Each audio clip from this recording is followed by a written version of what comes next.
unfortunate people that can't make this session because they have a better social life than we do on Friday night. Actually, I'm hoping to get this done early so that you can still rescue your Friday night.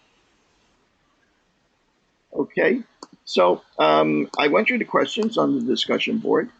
I only commented on a couple of them. It seems like a lot of you guys have been working out the problems between yourselves, which is just great. I noticed that there's a couple of questions about the empirical rule. Maybe not that many, but a few, particularly about when we're calculating areas away from the mean, like the bottom tail or the upper tail or something like that. There were a lot of questions about binomial distribution, especially the word problems. We have to kind of interpret, like for instance, what's the probability of 4 or more people out of 10, or 3 or less people, or less than 3, that kind of thing, where you have to kind of parse the description. And then there were some specific questions. There was question 6 on exercise 2. A couple of people asked about that. And assignment 2, there was some issues on several questions, which I'm going to try and go over today as well. We got another session on Sunday, so what I don't get to today, I'll get to then. So I'm going to start with since exercise and assignment 2 brought up a lot of issues. I'm going to start with the specific questions that people asked about those exercises. Questions, exercise 2, question 6. I'm going to open that up now. I should have the folder here on my desktop that has that. So they can't find it.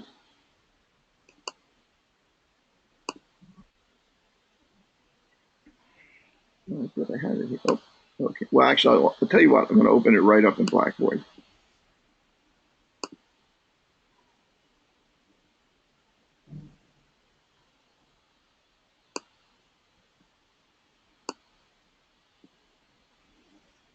Mommy, mommy.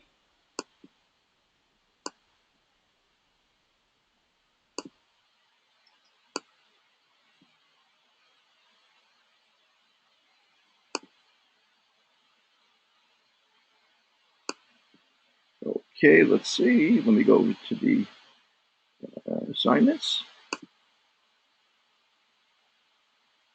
So I'm going to start with exercise 2. The question that several people asked about. Back to text edit here so I can see which one it was. Oh, wrong one. Here we go. Question number 6 in exercise 2. Let's take a quick look at that one.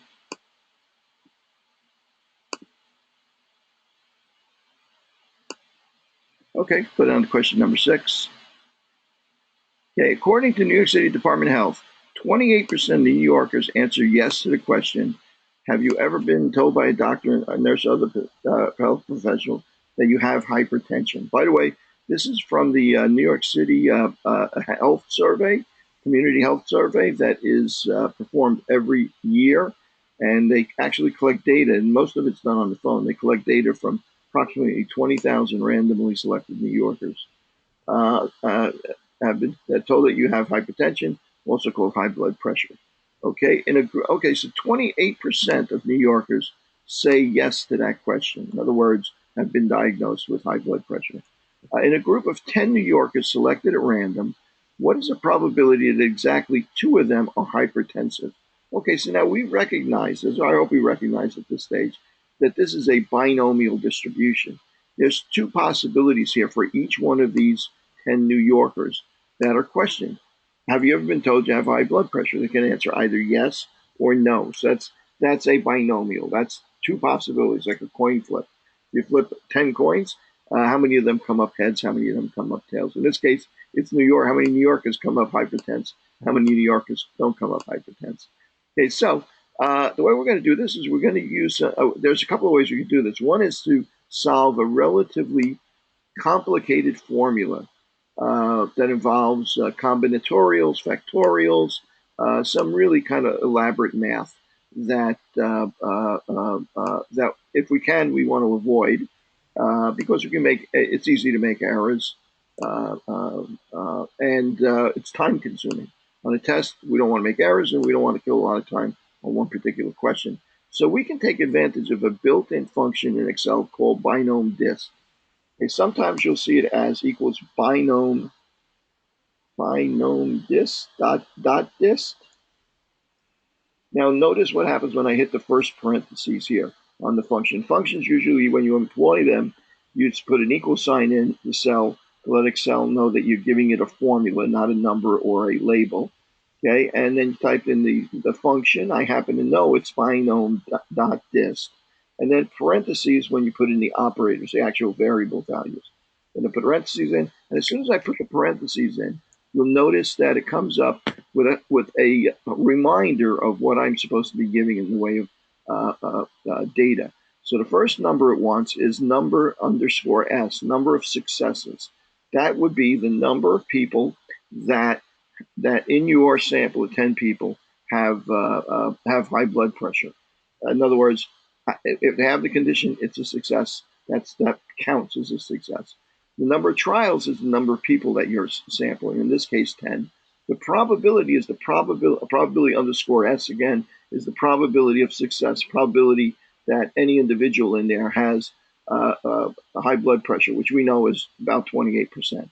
And cumulative refers to whether we want this function to return only the probability for that exact outcome. In other words, the probability that exactly 4 out of 10 or 3 out of 10 or 1 out of 10 would have high blood pressure. And if we say true there, if we say false there, it's not cumulative. It only does it for that exact number. If we say true there, it gives us the cumulative probability for that number 4 out of 10, 3 out of 10, 2 out of 10, 1 out of 10, and none out of 10. All those probabilities combined. So let's actually put this to work. In a group of 10 New Yorkers, what's probability exactly 2? In other words, not 1, not 0, not 1, 2, 1, and 0, but only exactly 2. So we would be putting in here number of successes would be 2, comma 10, comma the probability for any individual having high blood pressure, 0.283, 28.3%, comma, and since we only want that specific outcome, false for cumulative.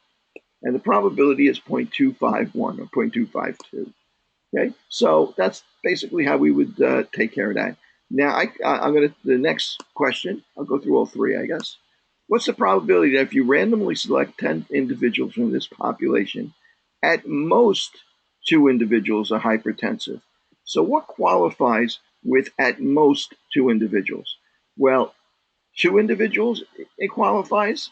1 individual qualifies, and no individual qualifies. In other words, at most 2 means the same thing as less than 3, basically. So one of the ways that I might do this is I might say equals Binome Disk. Now notice if I leave out that dot, it comes up with the same procedure: number S, trials, probability, and cumulative. Okay, so in this case, 2, comma, 10 trials, comma, 0.283, except this time I'm going to say true, and it's going to give me the probability for all the possible outcomes, 2, not just 2, but everything below 2, 1, or 0 out of 10. So let's see what I get. And so the probability is about 43% that I would get excuse me, what was the question again? Was at most 2 individuals. In other words, 2, 1, or 0 out of 10. Now, if it was only 2 out of 10, right? Well, let's see. If it was only 2 out of 10, exactly 2 out of 10, it was only 25%. And not surprisingly, what you might have deduced is if I had done this equals Binome Disk, if I had done this not just for 2, but for 1, 10, comma, 0.283, comma, false. This is the probability of exactly 1 out of 10, and this is the probability for exactly none out of 10.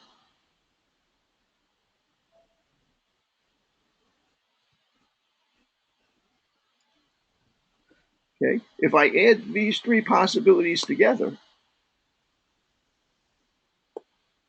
you would expect I would get the same result as I got using that other formula. And in fact, I do get exactly the same result. Okay, the last question they ask here. What's the probability that you will that if you randomly select 10 individuals from this population, at least one of them will be hypertensive? Okay, so let me think about that. What does at least one of them mean? Well, at least one of them could be one, could be two, could be three, could be four, could be five. The only thing that's excluded from at least one is the possibility that none out of 10 have it. So I could, if I wanted to, I could say Binome Disk, parentheses, and I could say at least one comma, 10, comma, 0.283, comma, false, and just calculate probability for exactly one. And whoops, I forgot the equal sign in there. Okay, then I can calculate the probability. That's probably for exactly one. Calculate probability for exactly 2 out of 10, 3 out of 10, 4 out of 10, 5, 6, 7, 8, 9, and 10 out of 10, and add those all together and subtract it from 1, and that would give me the result. And that would give me the result for at least 1 out of 10. But I got an easier way to do that. What's happening here is that it's all the possibilities, which is one probability of one, right? But it's excluding only the chance that none out of 10 have high blood pressure.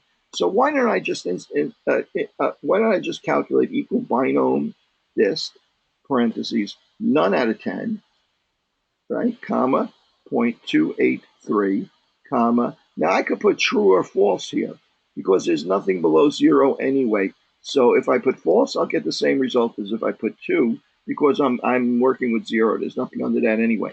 That's the probability exactly 0 people out of your group of 10 would have high blood pressure given this probability. So now if I want to know what's the probability of one or more, all I would have to say is it's equal to 1 minus this probability, okay, or 96%. Okay, is the probability that at least one person is going to have hypertension. You could actually combine this and say 1 minus Binome Disk and combine it into one calculation, parentheses, and let's see, 1 minus 0, comma, 10, comma, 0.283. You don't have to if you don't want to, and false or true, either way, and get the same answer as well if you wanted to save a step. Okay, any questions on that? You guys okay with that? Okay, Norm, I'll talk about norm and voice. Okay. All right, so I'm going to move on to the next question that came up quite a bit was, let me get back to the text.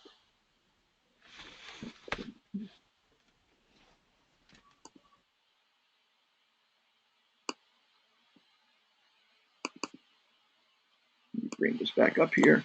Assignment 2, problems 2, 4 through 7, and 12. Let's take a quick look at what those were for the moment, just so I know what we're looking at.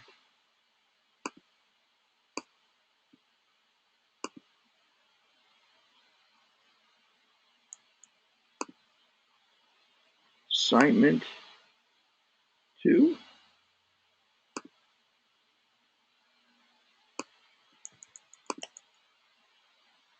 2, 4 through 7. Question 2, presence of diabetes randomly select 3 subs with infinite.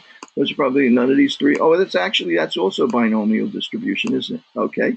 And 4 through 7 is, oh boy, those nasty Venn diagrams. Okay, and what was that last one? Was number 12. Whoops.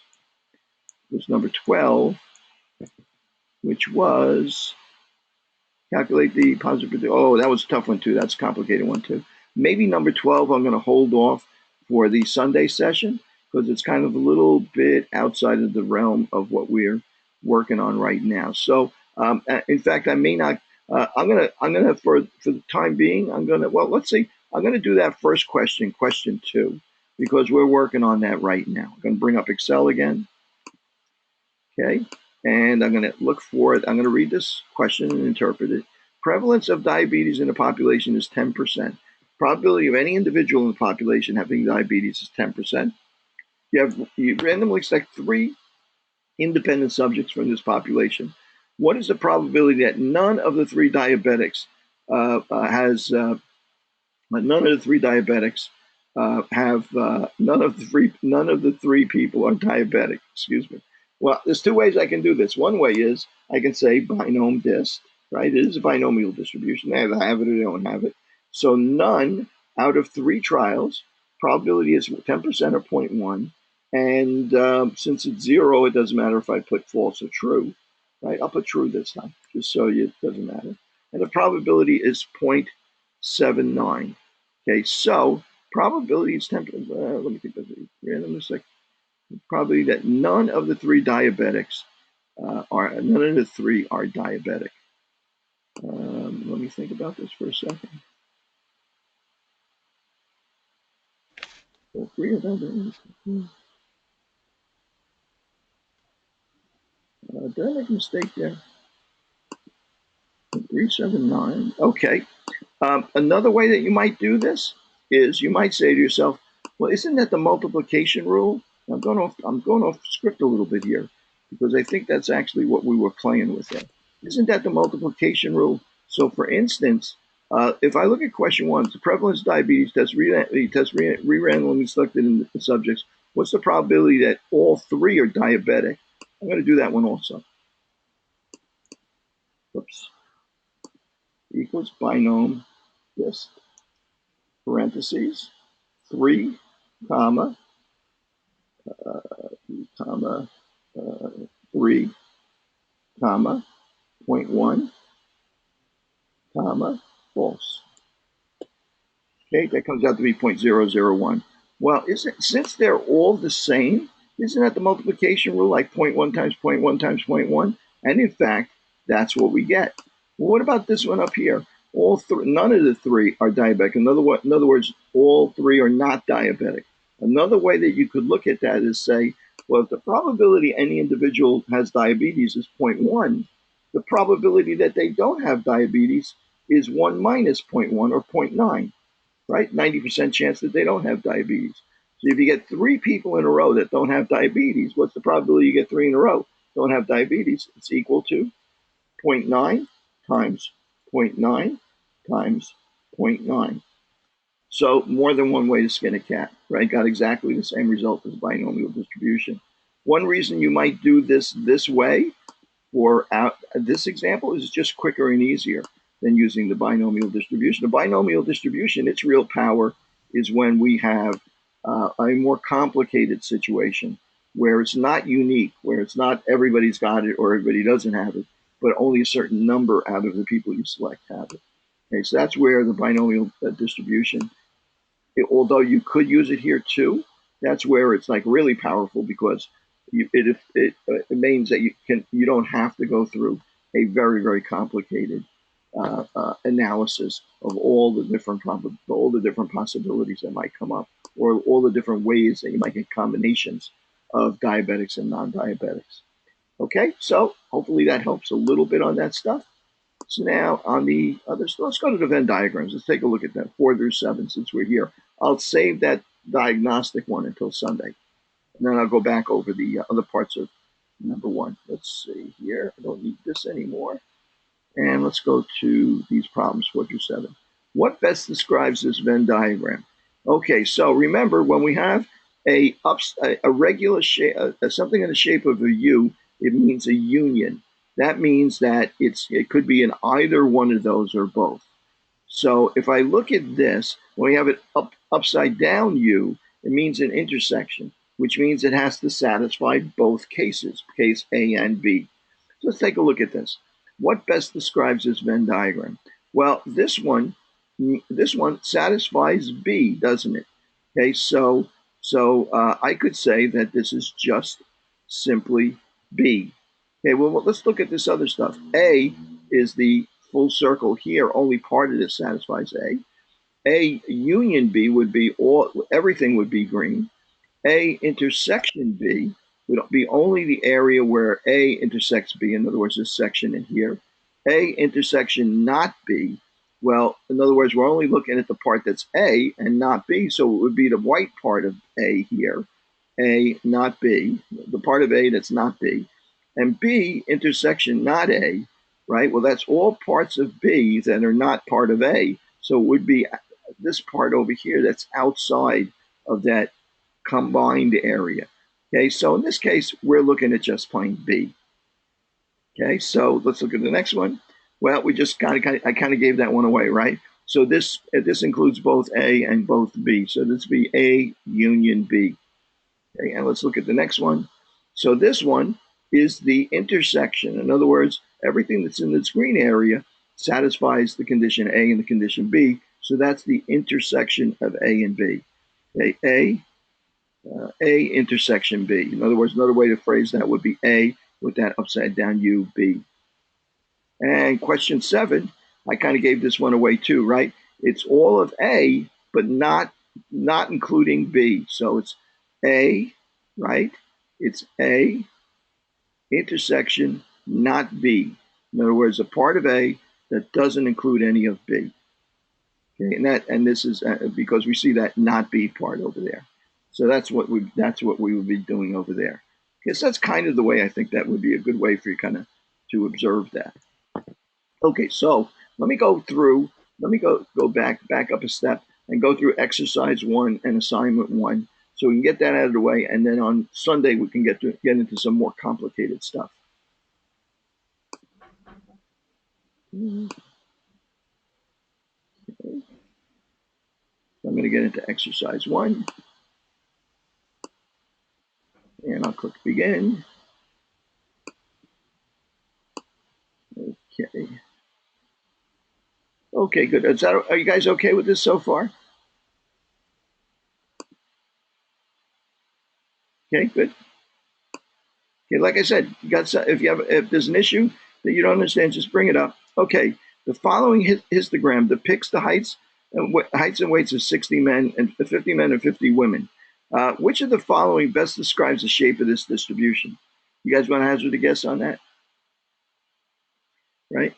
I would say it's not symmetric, right? Skewed to the right or left. Well, it's kind of hard to say that, right? It's kind of, it's not that definitive. But bimodal seems to be the best fit. In other words, there are two peaks, right? Rather than a single peak in the middle, there's two peaks. So that would be called bimodal. Good. Thank you. Thank you, Holly. Good work. And the rest of you guys, too. Nurse measured the blood pressure of each person who visited her clinic. Following is a relative frequency, a histogram for systolic blood pressure readings for those people aged 25 to 40. The blood pressure readings were given to the nearest whole number. Okay, so here's our distribution. Now, instead of giving this histogram in terms of the exact number of people, they're giving it as a percentage of the population. So 15% of the population had a blood pressure between 100 and 110. 35% of the population had a blood pressure between 110 and 120. So you can imagine, if you add up all these heights, the percentages represent all these heights, it's going to represent 100%. Okay, so another way you could look at this if you want to cheat a little bit is that you could just say it's a population of 100 people, and 15 out of 100 had this blood pressure between this and this, and 25% of the people had blood pressure between 120 and 130, and so on. Approximately what percentage of people had a systolic blood pressure reading of at least 110 but less than 120? And you guys are ahead of me already, and you know that it's 35%. Good work. What percentage of the people aged 20 had systolic blood pressure less than 120? Okay, well, now we got 35% in this range, and we had 15% in this range. So half of the people, or 50%, had a systolic blood pressure that was under 120 in this population. I jumped ahead. I didn't give you a chance to answer that one. I'll give you a chance to answer this one. Given that 200 people were aged 25 to 40, approximately how many had a systolic blood pressure less than 130? So first, tell me what the percentage is. What percentage of people had a blood pressure less than 130?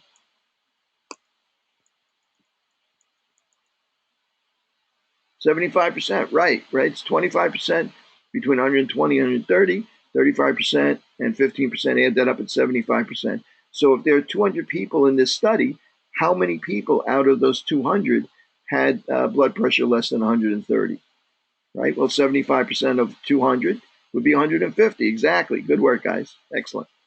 Okay, so next. Okay, proportion of adults who are living with HIV/AIDS is 0.5% in Latin America, 1% in the Caribbean, 0.9% in Eastern Europe and Central Asia, and 0.6% in North America. Suppose we include the proportion for sub-Saharan Africa, 5% in this data, and calculate standard deviation. Would you expect it to be significantly larger, smaller, or remain the same as the standard deviations of the proportions without the observation for sub-Saharan Africa? So I'm just going to pull up Excel, and you don't have to use Excel for this. You can just reason it out. I know I encourage you to use it because it's such a good tool, it's a handy tool. But again, I don't want to force you too much to work with something that you're not comfortable with. Okay, so 0.5%, 1%, 0.9%, okay, and 0.6%. And was there one more value there? I think there might have been one more value there. 0.6% in the okay, yes, and sub-Saharan Africa was 5%.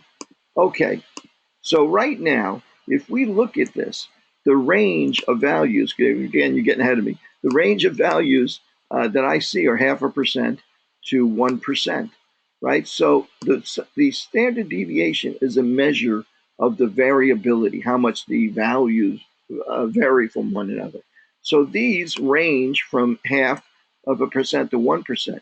If I now include 0.5 as one of the values, now my standard deviation is much larger rather than much smaller. Okay, so I'll actually do it. Equals standard deviation. Okay, and I'm going to do it for just the 4 values that we started with. Okay, now I'm going to do it for the all 5 values. When I added the value, that outlier, that one that was so large for sub-Saharan Africa, now the variability is much larger than it was before. So the standard deviation is much larger. And there's a cheat. You could actually, question like that, you could actually just calculate standard deviations and observe whether it's larger or smaller. Okay, it'd be preferred if you would reason it out, but why not? It's another way to check your work. Okay, so in fact, as you work with this stuff, if you do calculations using Excel or a calculator or something like that, and you have the data available to you, and you have the time to type it into or import it into SPSS, or or just do calculations in Excel and manually, you could use 2 methods if you have the time to check your work to make sure you don't get the wrong answer. Okay, question 6. The distribution has the right tail longer than the left tail. It's considered, okay, what do you guys think? Which way is it? We know it's skewed, right? That's right. So the right tail is longer than the left tail. Okay, so now I'm gonna do a quick sketch on that, just so that we all understand that. Okay, so let me see if I can't do this. Why might do this? Okay, I'll do it this way. Okay, so I don't have my pen for my drawing tablet right now, so it's going to be a little bit sloppy. So here's a normal distribution. It's fairly symmetrical. It doesn't look quite like that, right? Okay, so now the right tail on this one is longer than the left tail, kind of something like that, right? So if I look at these two things, right? If I look at these two things, I see that a normal distribution, the median and the mean are in the same place. They're in the middle. But if I look at this one, the middle value, the median is over here, but some people who have very high values pull the average up. So what's happening here is those outliers, those people with, say, very high blood pressure or very high incomes or something like that, pull the average salary away from the mean, or the average blood pressure away from the mean. So it's skewing the mean to the right. So we would say that that's distribution is skewed to the left. If this long tail, or if there were an extra value, an extra person out here, we would say that value is skewing the result to the left rather than the right. Okay, you can also say skewing positively when you say to the right, because that's higher numbers, or negatively if it's for lower numbers. Yes, you can use your own computers on the exam, absolutely. If you want to bring your own laptop, you're welcome to. Okay, so let me go back here. That's question 6. Okay, question 7. A recent survey of male Mexican American adolescents to determine if there was an association between smoking and unhealthy behaviors. Blow's data, each boy 10 to 18 was classified according to smoking status and his response to a question asking whether he liked to do risky things. What proportion of sampled smokers like risky things? Okay, so that question is asking only about smokers. So I'm going to isolate my examination to just smokers. So I have number of smokers is 45 plus 36. So there are 85, 91 smokers. Out of those 91 smokers, 45 like to do risky things. So 45 out of 91 is a proportion that I'm looking for there. Again, I know I know the minute I pull this Excel out, some of you like to cringe, others feel more comfortable. But watch how easy this is to do if I use Excel. Okay, this is smokers.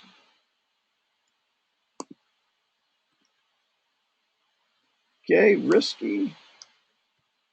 Okay, not risky.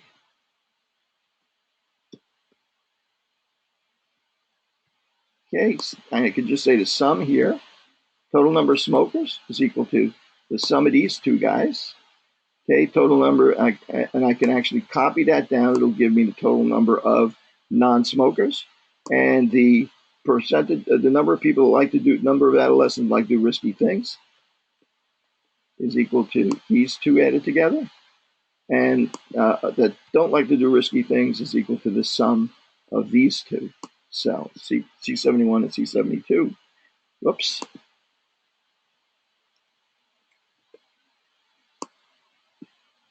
There we go. Okay, okay, so the total is going to be the sum of either one of these. Okay, sum this direction is going to be the same as the sum in the other direction, 280 people.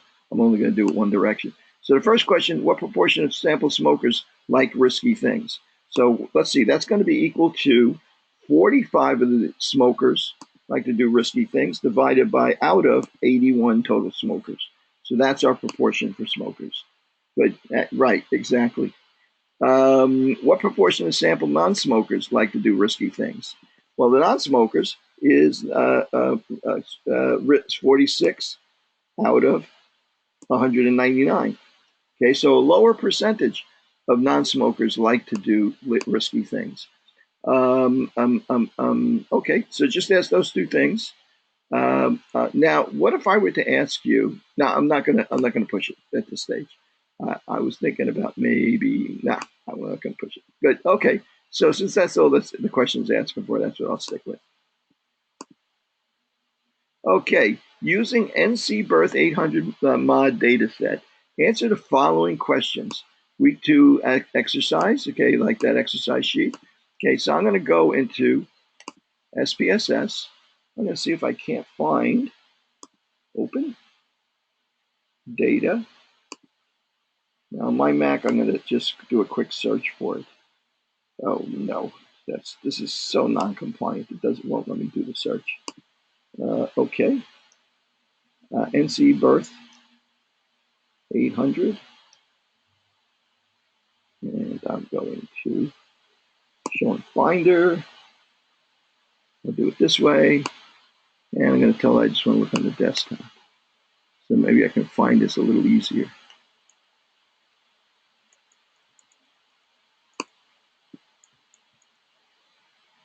I thought I had put it in that folder, but I guess I forgot about that. Here we go. Let's see.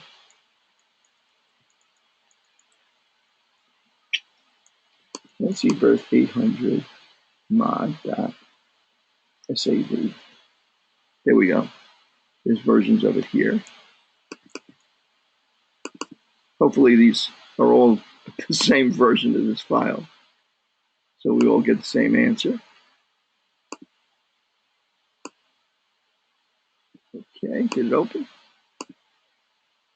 Oh, it didn't open. Let me try this another way.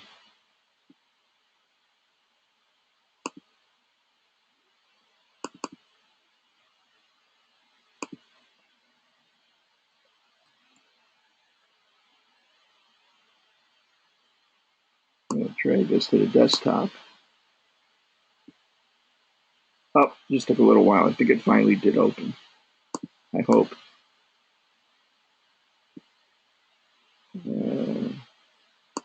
No, still didn't open. Is that on my desktop now?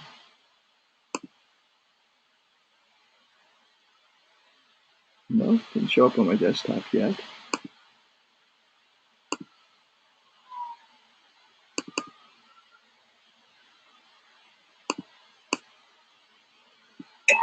Okay, let's try this again.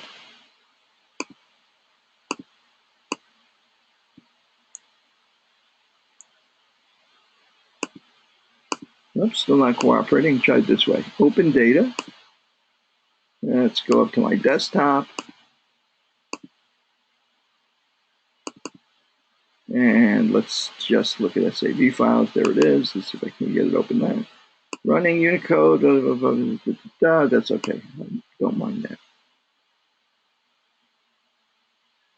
Might give me a warning, but that's okay. Okay, managed to get it open. So now I've forgotten what the question was.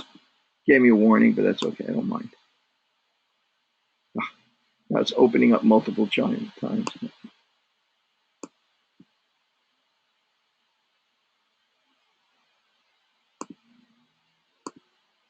Only do it one time.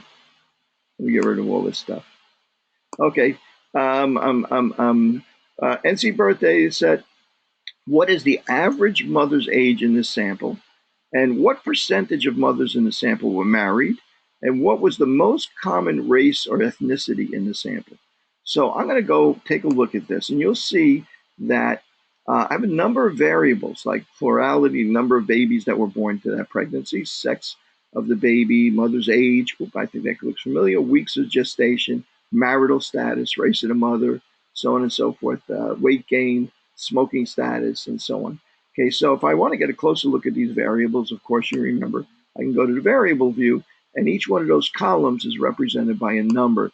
It gives you a bit more information about the nature of that data. For instance, marital status, right? That's a nominal variable, category, or name, right? And if I click into the values, it's already been pre-coded so that we know 1 equals married and 2 equals not married. Okay, so I'm going to go back to the data view. And the first thing it asks is to find out what's the average mother's age in this sample. So that's a descriptive statistics. Age is a numerical variable, so it's a descriptive statistic. So I'm going to go up here to Analyze. I'm going to go into Descriptive Statistics. Now I have a number of options here. One of them is frequencies. We know frequencies means just a count. How many, so that might be, for instance, how many male babies were born, how many female babies were born, how many mothers were married versus how many mothers were unmarried. So it's a count, right? But we want to know know a bit more than that. We want to know the average age of the mother. So we actually need to know. We need to go down a little further to descriptives. We go into descriptives, and sure enough, if I go here, here's the age of the mother in years. Notice it's got a little ruler, so that means it's a numerical variable. That helps us out. I'm going to move that into here, and I'm going to click OK. Okay, output table is going to come up, and sure enough, the average, there were 800 mothers. The youngest was 15, the oldest was 42. The average age was 26.92 years old. So that's our first answer. Okay, let me go back. I'm going to minimize that. It'll pop back up when we need it again. Okay, next one was what percentage of mothers in the sample were married? Well, we just said that that's a frequency, isn't it? So I'm going to go into Analyze, Descriptive Statistics, Frequencies, and I'm going to ask. Well, let's see. What was the marital status of the mother? I'm going to move that into there.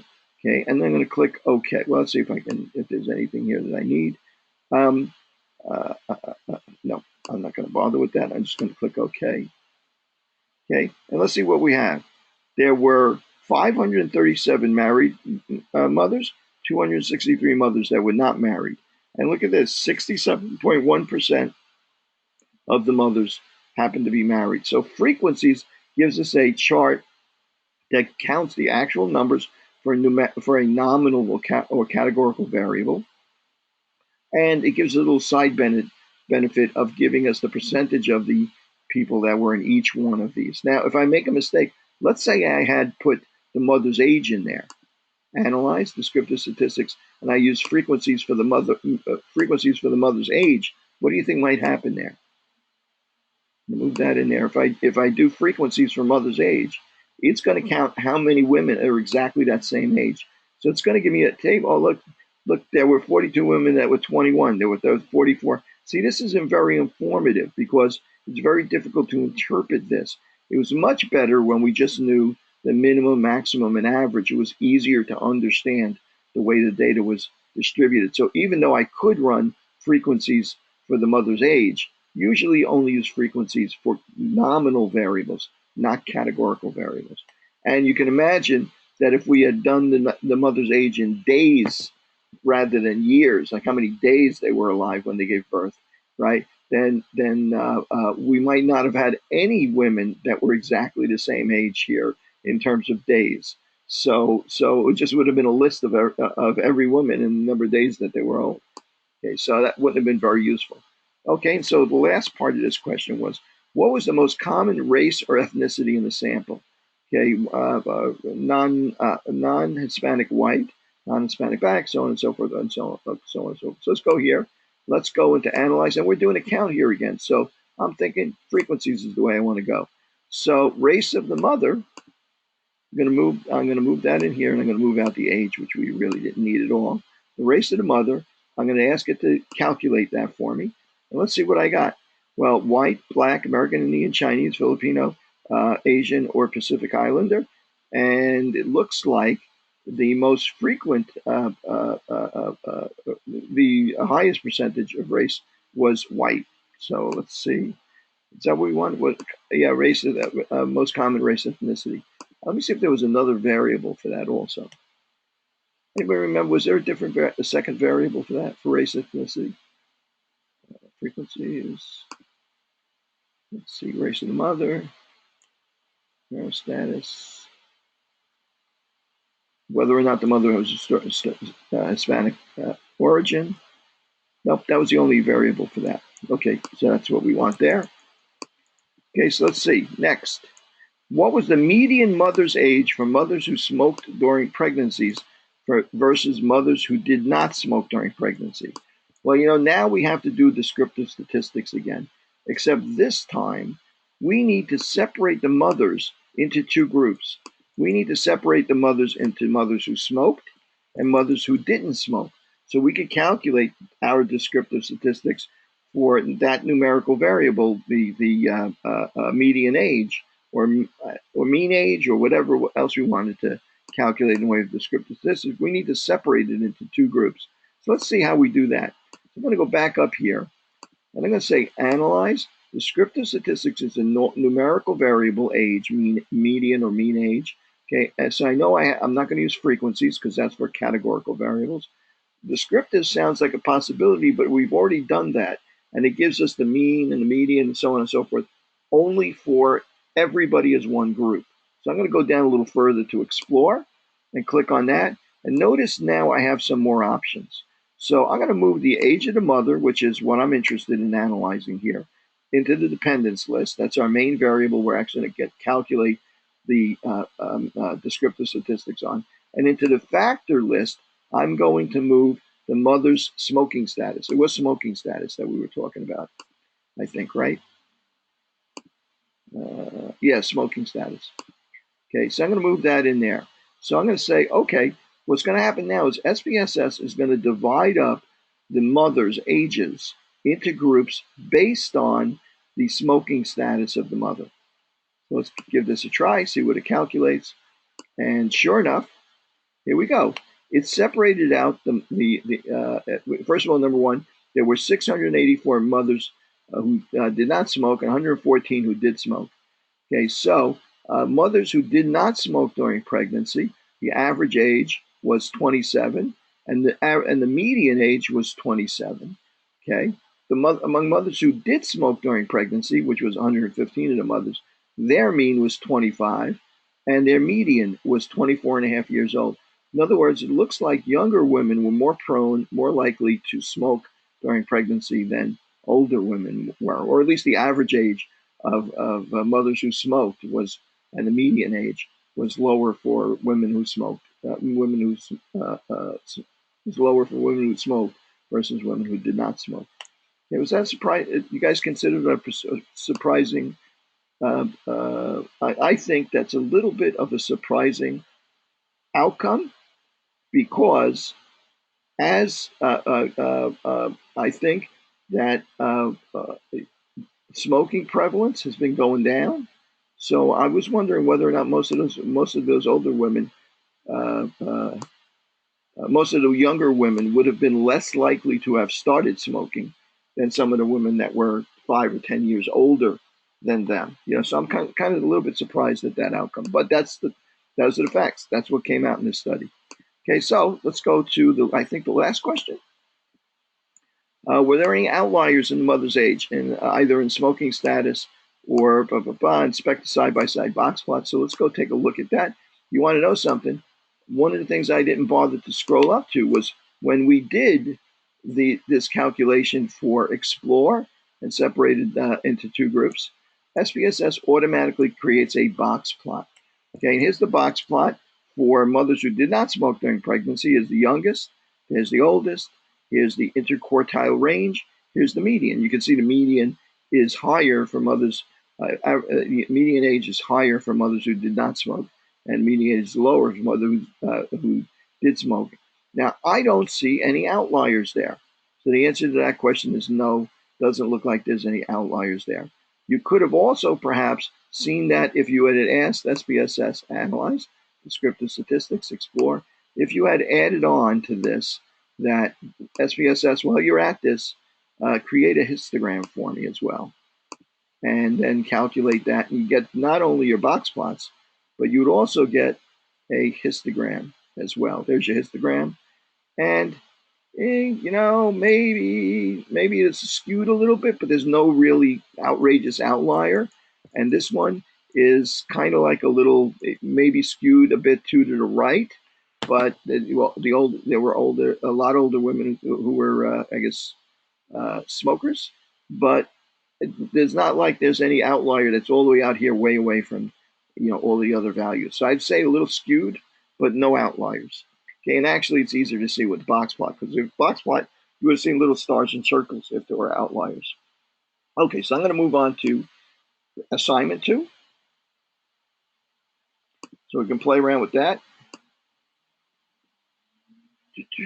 Okay, I'll leave this. Okay, close that. Or assignment 1, I'm sorry. That was exercise 1. I believe that was exercise 1 I just did, I hope, right?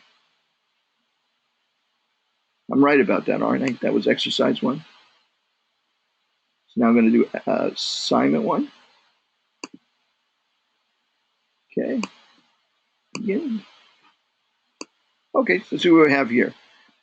Which of the following are nominal categorical variables, excluding ordinal variables? Okay, now I notice a lot of you guys, you only picked one variable here. You stopped at 1. It says, hint, there's 2 in there that qualify. So nominal variables, not including ordinal. Okay, country of origin, that sure looks like one, right? How many siblings do you have? Well, that looks like a numerical variable of some kind. Maybe discrete, maybe not. Do you smoke? That's a yes or no. That's a category. How many cups of coffee you drink a week? That looks like a category too. What is your blood pressure? Numerical. How would you rate oh my God, did I miss one here? I'm sorry, categorical. Do you smoke? Yes or no? What is your blood pressure? How would you rate the MPH program? Well, this is 4 categories, right? It's 4 categories, but I wouldn't call it categorical because it's really ordinal, right? There's levels to these categories. Unlike do you smoke, yes or no, or the name of the country that you came from, these have some relative value next to one another. Okay, so now let's go into question 2. Which of the following are discrete numerical variables? Now, those are basically like small integers, for instance. So, not numerical. How many siblings do you have? Well, that sure looks like one, right? Could it be 1, 2, 3, 4, 9? Do you smoke? That's category. How many whole cups of coffee do you drink a day? Well, that sounds like a qualifier. You might say 3. Notice they didn't ask 3.5, 4.3. So, how many whole cups, right? What is your blood pressure? How would you rate the MPH program? So it looks like it's only those two. Which of the following are numerical scalar variables? Okay, or scalar. SPSS calls them scalar, I think. Not including discrete numerical variables, and not, in other words, not like number siblings. 3 qualify here. What's the average number of cups of coffee you drink per day calculated by averaging daily consumption for a week? Well, that could be 3.7, 2.2. So that now is a count that happens to be a numerical variable, right? It's on a scale, continuous scale, not just an integer. What is the blood lead level for a child? Well, that looks like a numerical variable. That could be 1.7, 9.2. Do you smoke? That's a yes or no. How many? That's a nominal variable. How many cold cups of coffee do you drink a week? Well, that we know is discrete numerical, right? We said don't include discrete numerical. What's your blood pressure? That's a number. How would you rate the program? That's we know already. It's like a special category of variable called an order of variable. So there's our 3. Okay, which of the following are ordinal variables? Okay, country of origin, nah. On a scale of 1 to 10, how much pain? Well, that is an ordinal variable, right? It's not a numerical variable because we can't say that, for instance, that the quantity 3 has meaning compared to the quantity 6. A number 6 in the pain scale might not be twice as much as 3. There's no way for us to judge if they're even intervals or something like that, or even if the number means the same to different people. So I would call that an ordinal variable, even though they express as a number. Do you smoke? How many cups of coffee? What's your blood pressure? How would you rate the MPH program? And that is, of course, we already identified as a ordinal variable. Referring to the chart, the chart images.pdf. And fill in the blanks.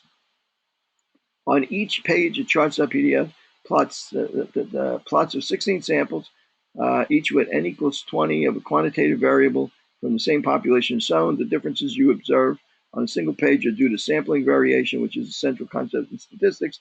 3 pages show 3 different variables, A, B, C, and D. Okay, now I'm going to have to go dig for that chart for a second. Let me go back to. Okay, I'm going to open this up again and get back on in a different window. Assignments. And I think it's going to have it there. Chart.pdf. Good. Okay, so here we go. So now, what am I looking for here? Okay. These types of plot, what are these plots referred to as? What are these things called? Anybody awake still out there? These are all histograms, right? So these plots are called histograms. The plot that looks closest to a normal, the plots that look closest to a normal distribution. Let's see, A's, B's don't look very normal. They look skewed, don't they? C's look bimodal, most of them, don't they? So I would say A is the best answer for which ones look most like a normal distribution. So let's see. Histograms for variable B are not symmetrical. They are skewed. Which direction are these skewed? Okay, well, we have outliers to the right, right? So those guys that are away from most of the people are pulling the results to the mean to the right, so they have a right skew. Great, thank you very much. Oh, you know what it is? Sometimes there's a little bit of a lag between the what I'm saying and if I get a little impatient, I may not wait for you to type stuff in there. So at any rate, histograms for variable C are examples of, and I kind of like gave that away, didn't I? Well, what kind of distributions are these? We already saw this somewhere else. See 2 peaks there? Right, bimodal. Okay, good. All right, good. So we should get that right. Okay, histograms are provided In the file presidents.com represent average age of presidents. Now I'm going to do that because a lot of people seem to have a lot of trouble with that for some reason. It seems it's pretty simple, but it can get a little thorny, you know, like when you actually have to interpret it. Let me get back to, okay, I think I have another version of this open. Did I close it inadvertently? I guess I did. Okay, let me open this again. Let me get back there.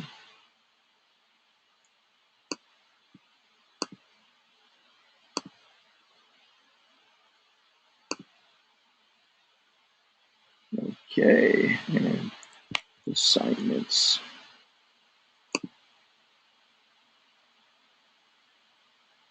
And presidents. Here's our presidents. Okay, here's a histogram of the age and inauguration of 44 presidents. Okay, I'm gonna so let's see what questions we have here. 45 presidents. Okay, which range or bin? A lot of these bars called bins. Okay, or there certain range. What range they represent? Which range contains the median age for presidents at their inauguration? Well, there's 44 presidents, so that would be someone between the 22nd and 23rd oldest president. So let's go in here. The two youngest were between 40 and 44. That's Kennedy and maybe Teddy Roosevelt. I'm not sure, but maybe Teddy Roosevelt. So a little bit of American history here, and along with your perhaps not correct American history, but attempts at American history, along with your statistics. So the two youngest are here. The next five youngest are here. So that counts for seven youngest presidents. 10 here. That accounts for 17. So the 22nd and 23rd are going to be in this bin somewhere, 55 to 59. It's 8 o'clock. So that would be, I'm only going to stay on for a little while longer. Percentage that were 60 or older at their inauguration. Okay, so we're in here. So we have three, we have 5, 4, and 1. So we have 10. So that would be 10 out of 44. That would be the percentage that were in that group. Which bin contains the 25th percentile and the 75th percentile? Well, the median, the 50th percentile, was basically about the 22nd, since there's 44. So that would mean the 25th percentile, the first quarter is going to be 11, and the third quarter is going to be 33. So let's see where the 11th is. So 2, 5 is 7. So the 11th is going to be in this bin, 50 to 44. Well, how about the 33rd? Well, one way I could look at that is just instead of counting across from the left to the 33rd oldest, I could count from the right 11 down. So we got 1, 5, 4, 5 here, 4, 4 and 1 is 5, 10. So the 33rd oldest is going to be in 55 to 59. That's a little bit of a curveball. A lot of people didn't expect it to be that far over. What's the probability that a president was collecting Social Security was 65 or older, given that he was among those that were 50 or older when he was inaugurated? Now, this is our first look at a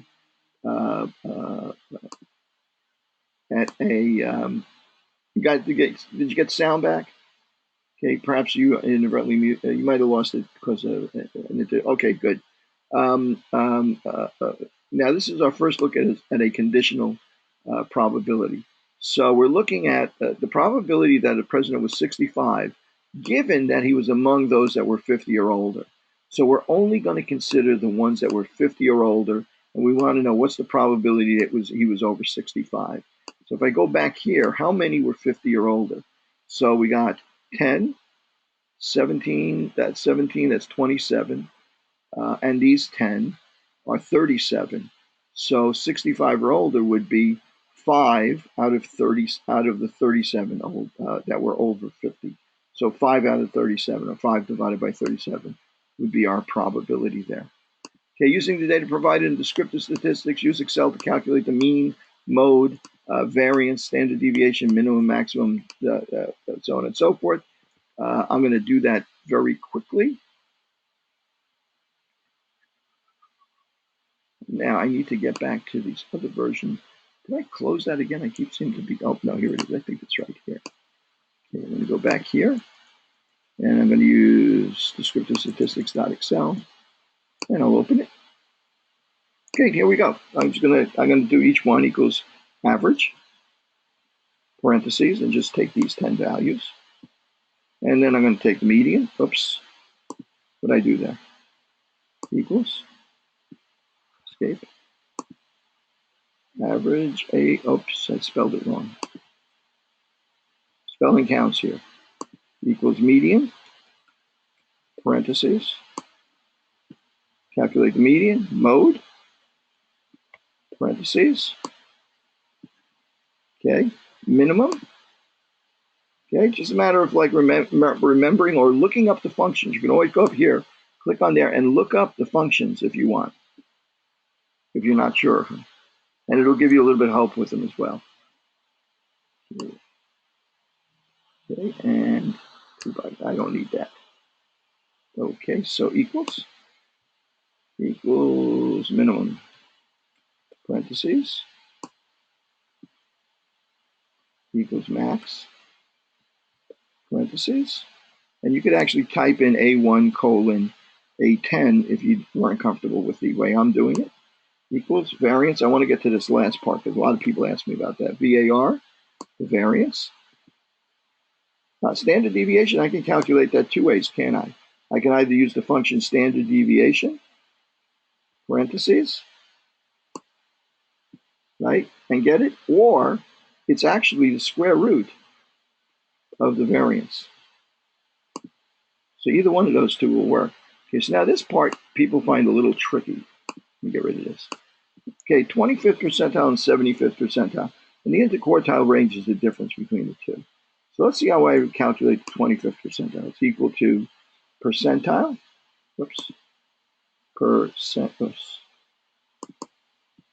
percent, you know, I'm running out of room here is what's happening. Percentile, parentheses, array, and K. K represents the percentage that you're looking for, percentile you're looking for. The array is the list of numbers, comma, the percentile, 0.25. You want it in decimal form. And the 25th percentile is the number 67. 75th percentile is going to be the same array, A1. I'm going to just type it in, so I don't have to go slide over on my Excel sheet. 10, comma, and it's going to be 0.75 for 75th percentile.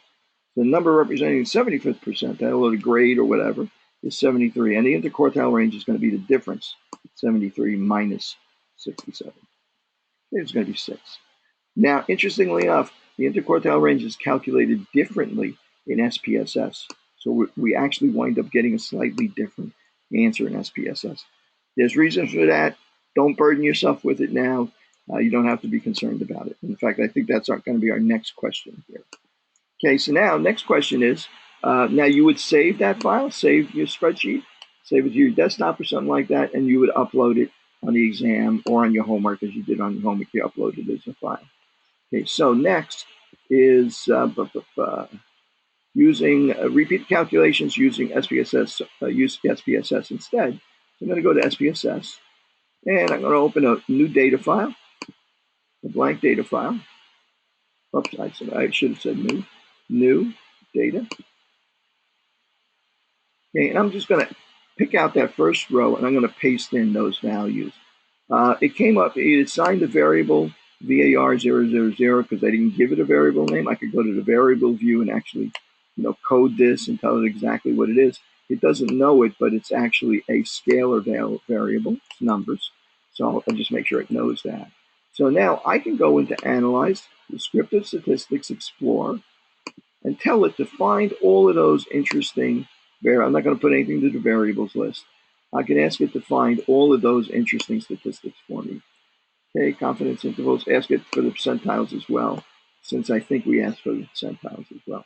So I'm going to click continue. I'm going to say, okay, I'm speeding up because I know I'm keeping you guys a long time. So here's all our interesting different values here. Our mean, our median, our standard deviation, our range, all the stuff that we calculated in SPSS. And in addition to that, here is our percentiles. So instead of 66, 67, I think it was. The method we used is similar to Tukey's hinges. It came out to 67 and 73. The weighted average method, which SPSS is using, in other words, including values between the real values, kind of averaging the values, that like if it's really not a specifically that it's really the number between 2.5 and the second and third, not really a particular number. So doing that, it says that that's 23rd percentile is 66.5 and 75th percentile is 73, which gives you your interquartile range of 6.5 instead of what we calculated before. But don't worry about that. You could use either one of them, and it'll be graded correctly if it comes up on the exam.